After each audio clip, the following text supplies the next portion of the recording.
Hello friends, इस video में हम पढ़ने वाले हैं power of combination of thin lenses के बारे में। तो हमने अभी तक किसी भी लेंस का पावर पढ़ रखा है कि किसी भी लेंस का पावर उसके फोकल लेंथ के रेसिप्रोकल के इक्वल होता है, यानी हम पावर को लिख सकते हैं 1 बाई फोकल लेंथ। और अगर हम यूनिट की बात करें तो यूनिट आता है इसका पर मीटर, जिसको कि हम डायोप्टर भी कहते हैं, जिसको कि हम कैपिटल डी से डिनोट करते हैं। अब यहाँ पर हम सीखने वाले हैं कि अगर हम दो या दो से ज्यादा लेंसेज को अगर हम कांटेक्ट में रख दें तो उनके कॉम्बिनेशन का कितना पावर होता है। तो अगर हम यहाँ पर क्या करें कि हम दो लेंस कंसिडर करें, लेंस ए जिसका फोकल लेंथ है f1 और लेंस बी जिसका फोकल लेंथ है f2, और यहाँ पर हमने दोनों ही कॉन्वेक्स लेंस लिए हुए हैं। अब हम क्या करते हैं कि इन दोनों ही लेंस से कुछ दूरी पर एक ऑब्जेक्ट को रख देते हैं, तो इस ऑब्जेक्ट से रेज निकलेंगी।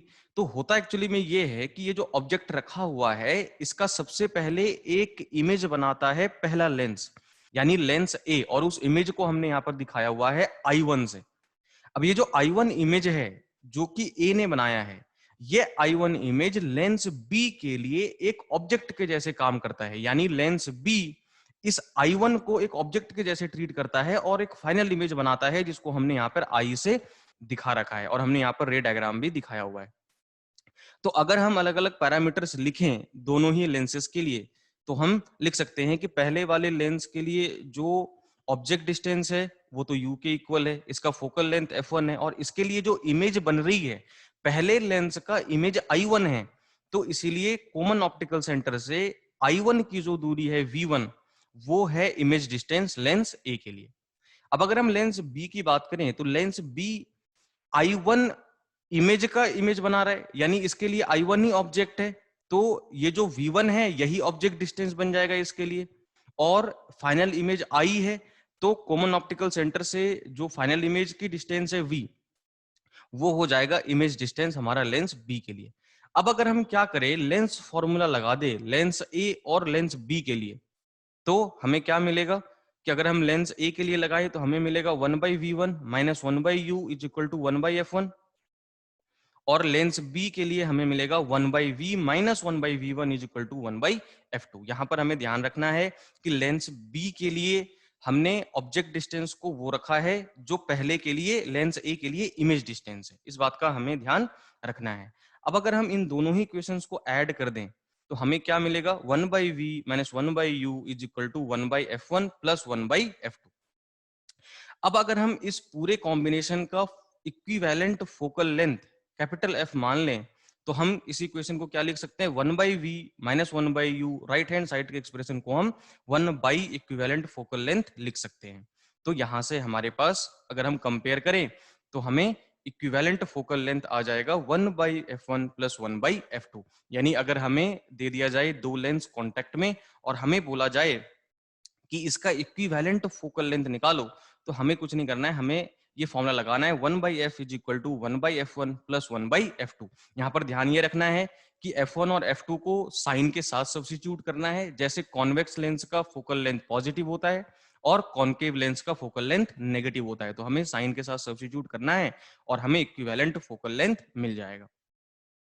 अब अगर हम इक्विवेलेंट पावर की बात करें, यानी इस कॉम्बिनेशन के पावर की बात करें, तो इस कॉम्बिनेशन का जो भी फोकल लेंथ आया है अगर हम उसका रेसिप्रोकल ले ले तो हमें इस कॉम्बिनेशन का पावर मिल जाएगा, यानी पावर आ जाएगा 1/इक्विवेलेंट फोकल लेंथ। तो यहां से हमारे पास पावर आ जाएगा 1/f1 प्लस 1/f2।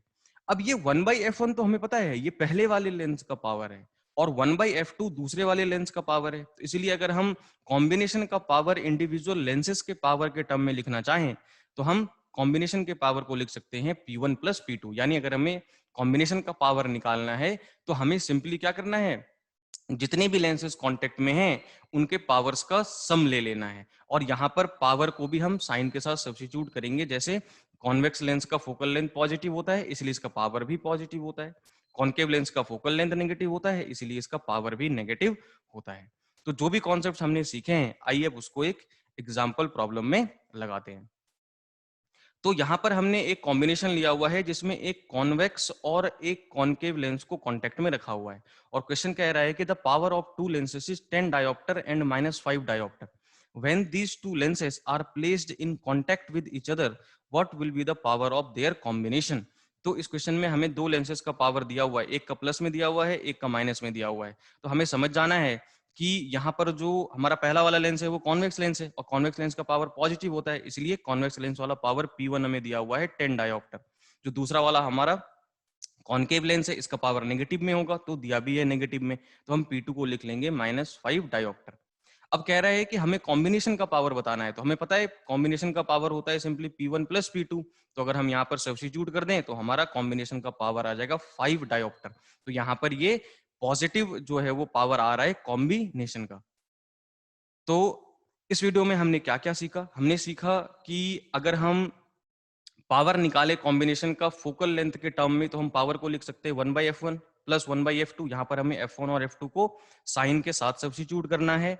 और अगर हम कॉम्बिनेशन का पावर निकालना चाहते हैं इंडिविजुअल लेंस के पावर के टर्म में, तो हमें सिंपली सम कर देना है, यानी P को हम लिख सकते हैं P1 प्लस P2। यहाँ पर अगर हमारे पास दो से ज्यादा भी लेंस हों कॉन्टेक्ट में, तो हम सेम कॉन्सेप्ट्स लगा सकते हैं। I hope you have enjoyed learning power of combination of thin lenses. Thank you and keep watching.